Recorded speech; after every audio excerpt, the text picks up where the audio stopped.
يا اخوي احيانا الانسان يغدي مع ذيب الا روحه، والله العظيم، وهو بشرط. يعني الحين انا احبك يا ناصر، واحب ناصر، واحبك يا فهد وعبد العزيز، ودي دائما اشوفكم.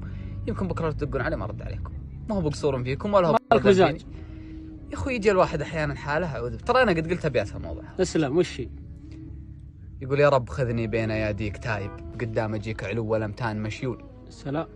لو ماني العبد المطيع المثايب، وماني بسيف فوق عاديك مسلول، لكني اطهر ممزون السحائب، كني من مياه السماوات مغسول. ان جيتني يا ليل وش انت جايب، يا مرحبا واللي يجي منك مقبول. نفسي لها مده لعينة صلائب، من دونها باب الوناسات مقفول. كنت اتعذر بالشغل والطلايب، وانا قسم بالله ماني مشغول، ومقفل جوالي بلا سبايب. هالحين لو دقيت تلقاه مقفول. عيت على صدري تهب الهبايب، لا داني الجمعة ولا داني الظول. ما كن لي بين الحبايب حبايب، لو اضحك شوية عومس على طن طيبين وقرايب احبهم، لكن ما بي منهم الزول. ماني والله يا رجاجيل خايب، تدرون بي ماني بهامل ومجهول. معي بلن عجزت عليها الطبايب، يتكني وانا ما عندي لها حلول. تمكنت بي لين شفت العطايب، بلا بغيت اصدها سجلت.